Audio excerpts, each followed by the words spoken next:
Hoy, 11 de septiembre, celebramos al Señor de los Milagros de Buga. Antigua tradición narrada por el franciscano Fray Francisco G. Rodríguez en la novena que publicó en 1819. Los ahorros de una lavandera. Allá por el año 1580, Buga era un pequeño caserío. El río de Buga corría en ese entonces por el sitio donde ahora está el Templo del Señor de los Milagros. Al lado izquierdo del río había un ranchito de paja donde vivía una india anciana cuyo oficio era lavar ropa. Esta mujer era muy piadosa y estaba ahorrando y reuniendo dinero para comprarse un Santo Cristo y poder rezarle todos los días.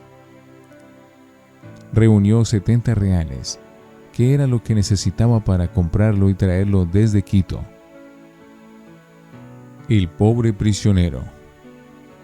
Precisamente, el día en que la piadosa lavandera iba a llevar el dinero al señor cura párroco para que le consiguiera la imagen, pasó por allí llorando un honrado padre de familia, a quien iban a echar a la cárcel porque debía 70 reales y no tenía con qué pagarlos.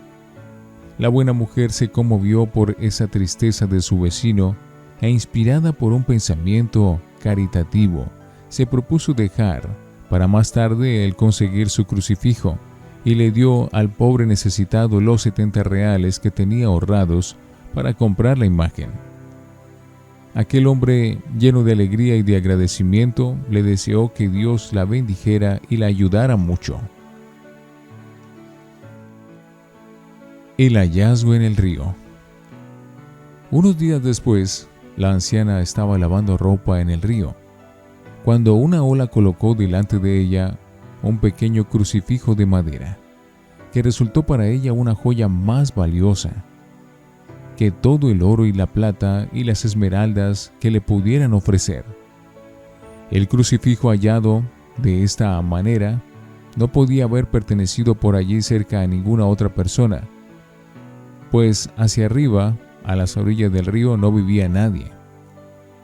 La feliz lavandera, llena de gozo y perfectamente tranquila en su conciencia respecto a su posesión, se dirigió a su choza e improvisó allí un altarcito, sobre el cual colocó el Santo Cristo que le había llegado de manera tan misteriosa, guardándolo cuidadosamente en una cajita de madera. El Cristo crece. Una noche la anciana oyó golpecitos en el sitio donde ella guardaba la imagen, y averiguando lo que pasaba, se llevó una gran sorpresa al darse cuenta que el Santo Cristo y la cajita habían crecido notablemente, pero se imaginó que eso sería ilusión de sus ojos, ya muy debilitados por la edad. Pero pocos días después advirtió que la imagen tenía ya cerca de 1 metro de estatura. Sorprendida por este milagro, les avisó al señor cura párroco y a los señores más importantes del pueblo, los cuales visitaron enseguida la habitación de la anciana y comprobaron con sus propios ojos la verdad de lo que ella les había contado, y que esta pobre mujer poseía un crucifijo de un tamaño muy difícil de conseguir por aquellos alrededores, y que ella no tenía ni dinero ni amistades para conseguir semejante imagen, y que por lo tanto la existencia de aquel crucifijo allí no se podía explicar naturalmente y que tenía que ser un milagro. Cómo la imagen fue quemada y resultó renovada. Y resultó que la sagrada imagen se fue deformando porque los devotos le quitaban pedacitos de madera para llevárselos como reliquia, y porque todos la tocaban con las manos sudorosas, y se fue poniendo tan fea que ya a los amigos del arte, más que devoción, les causaba repulsión. Entonces un visitador especial, llegado de Popayán, mandó que la dicha imagen fuera quemada y destruida por el fuego. Los devotos se estremecieron de sentimiento al conocer esta orden, pero era necesario obedecer. Pero lo maravilloso fue que la imagen, al ser echada a las llamas, empezó a sudar y a sudar tan copiosamente que los vecinos empapaban algodones con aquel sudor para llevarlos como reliquias y obtener curaciones. Este milagro fue comprobado y atestiguado con la gravedad de juramento por las numerosas personas. Y al terminar el sudor, la sagrada imagen se había vuelto mucho más hermosa de lo que estaba antes, y se le fue lo que anteriormente tenía de desagradable. La señora Luisa Sánchez, que vivió en aquellos tiempos, declaró bajo juramento: el sudor duró 2 días. Todos los vecinos de los alrededores venían con algodones a recoger sudor y llevarlos como reliquias, y yo también recogí allí de aquel sudor en algodones, y todavía lo guardo. Y desde aquel milagro la gente le empezó a tener gran devoción a esta santa imagen, y ya considerarla como la hechura milagrosa, y comenzaron a obtener favores de Dios, que fueron calificados como sobrenaturales y milagrosos. Y no solo en esta ciudad, sino en otras ciudades y regiones donde se han visto llegar muchos romeros y peregrinos a visitar la sagrada imagen.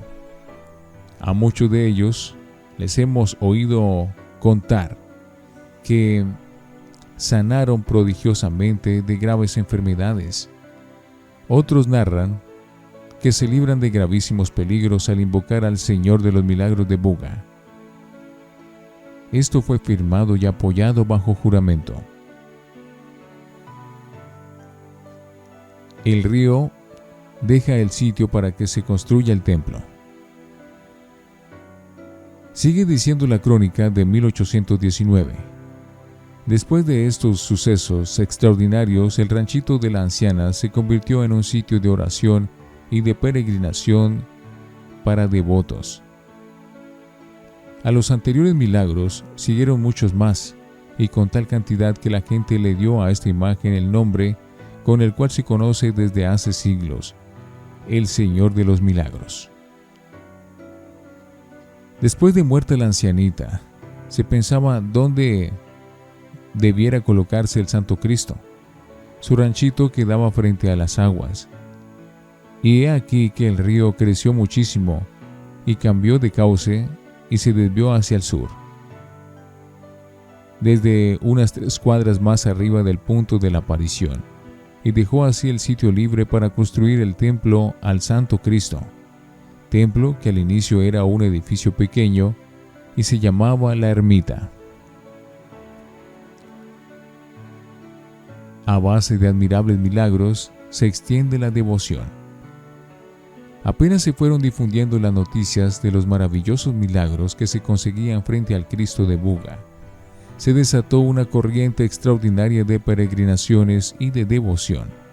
Recordemos que quien hace los milagros no es la imagen, que es madera o yeso, y no pueden hacerle milagros a nadie.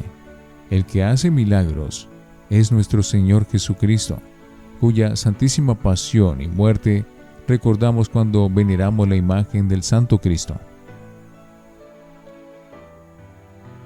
De todo Cauca llegan peregrinaciones, y también de México, Perú y de todo el reino de la Nueva Granada, y cada persona volvía a su hogar con admirables favores conseguidos de la bondad del Señor. ¿Cómo empezaron las rogativas? Se llama rogativa una serie de oraciones que se hacen para pedir un favor especial a Dios. Antiguamente, las rogativas se hacían recorriendo las calles en devota procesión religiosa, cantando y rezando, para obtener del cielo que se alejara alguna calamidad o que llegara algún bien que se deseara conseguir. En 1622 se tuvo la primera rogativa al Señor de los Milagros. Juan Ventura Farfán cuenta lo que él vio. Por 9 días sacaron en procesión al milagroso, ofreciéndole misas muy solemnes, pidiéndole misericordia porque un verano espantoso tenían reseca la tierra con calor y soles terribles, y porque cantidades incontables de langostas estaban devorando todos los cultivos. Y el día en que terminaban las rogativas, volvió otra vez la imagen al santo altar. Como a mediodía, estando el sol muy brillante y sin verse en nubes por ninguna parte, de pronto, media cuadra antes de que llegara la procesión a la ermita, se soltó un enorme aguacero, y los cargueros se apresuraron a entrar rápidamente con el Santo Cristo a su templo.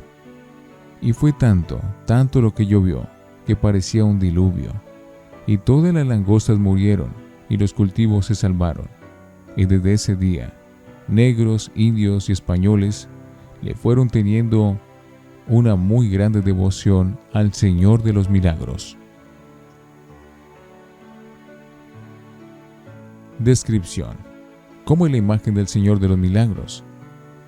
Es una imagen que enternece al devoto. Es como el retrato de Cristo que el profeta Isaías hizo varios siglos antes del nacimiento de Jesús, cuando dijo: «Vimos cómo ha quedado el siervo del Señor, sin apariencia agradable ni presencia, sin aspecto que atraiga la estimación, despreciado, abandonado por los hombres, varón de dolores, que ha sabido lo que es sufrimiento. Es como uno ante el cual se vuelve el rostro hacia otro lado para no tener que mirar su dolor. Fue despreciado y no fue tenido en cuenta. Él cargó con nuestras dolencias y soportó nuestros dolores, herido por Dios y humillado. Ha sido herido por nuestras rebeldías y triturado por nuestras culpas. Él soportó el castigo que nos trae la paz, y sus heridas han curado las nuestras». La imagen está tallada en madera, pero esta ha sido reforzada con pasta y se conserva bien. A pesar de su antigüedad, la cruz tiene unos 70 metros de altura y 1,30 de ancha. La imagen es de color oscuro. La cruz está enchapada en carey y arriba tiene el letrero INRI, que significa Jesús Nazareno, Rey de los Judíos. De la cruz salen rayos de plata que han obsequiado sus devotos, y la corona es de oro y piedras preciosas, obsequios de personas agradecidas por tantos milagros. La cabeza del Santo Cristo está muy inclinada por sus heridas, especialmente por el costado. Derrama abundante sangre. La cabellera también ensangrentada. Caen 2 manojos sobre sus hombros. El rostro, atormentado por el dolor, conserva una expresión de resignación y de majestad impresionantes. Los ojos cerrados, los labios entreabiertos. Se nota en su expresión que ha tenido una muerte terrible y dolorosa. Lo que narra un testigo del año 1700. El padre capellán de la ermita del Señor de los Milagros escribió hacia el año 1700 al sumo pontífice de Roma una carta pidiéndole indulgencias para los que visitaran la sagrada imagen, y le cuenta lo siguiente: «El templo del Señor de los Milagros es un santuario tan venerado que a él llegan continuamente peregrinaciones de toda América, y por la gran veneración que la gente siente por esta imagen de Jesús crucificado y por los muchos milagros que continuamente se suceden junto a su imagen. Aquí el Todopoderoso ha obrado maravillosamente milagros no solo a las gentes de esta región, sino a los de toda la nación y a los de muchos sitios de América y aún de Europa. Y esto lo ha venido haciendo continuamente por más de un siglo. Muchos de estos milagros constan en libros firmados y atestiguados bajo juramento». El traslado de la imagen al nuevo templo. En 1907 tuvo lugar la consagración del nuevo templo, y entonces se hizo la solemnísima traslación de la milagrosa imagen al nuevo altar. después de haber estado 3 siglos en una pequeña y humilde ermita, pasaba ahora a un amplio y elegante templo construido con las donaciones de sus devotos agradecidos. Hubo una emoción indescriptible cuando apareció el hermoso paso de la imagen queridísima del Señor de los Milagros, que abandonaba su antigua y pobre ermita para irse a guardar y ayudar a sus devotos en sus hermosos y amplios espacios en el templo.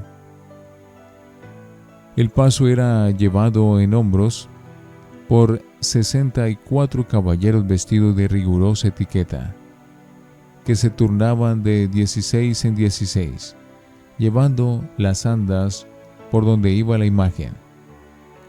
La procesión duró varias horas, y a la entrada del templo fue necesario colocar doble fila de soldados para contener a la inmensa multitud que se apretujaba para estar lo más cerca posible de la milagrosa imagen. Pero recordemos siempre que quien hace los milagros no es la imagen, pues ninguna imagen puede hacer jamás ningún milagro, sino que el que obra los milagros es Jesucristo, el Hijo de Dios. Lo que hace la imagen es recordarnos lo que Él sufrió por nosotros. Y al recordar su pasión y muerte, obtenemos, junto con su sagrada imagen, los milagros y favores que necesitamos. En 1937, el Papa Pío XI, por medio de su secretario, el cardenal Pacelli, futuro Pío XII, expidió un decreto por el cual establecía que el Templo del Señor de los Milagros de Buga se le concedía el título de basílica. Y como causa para ese título, decía el Papa, que en este santuario se obtenían muchísimos milagros y que lo visitaban cada año más de 200,000 peregrinos.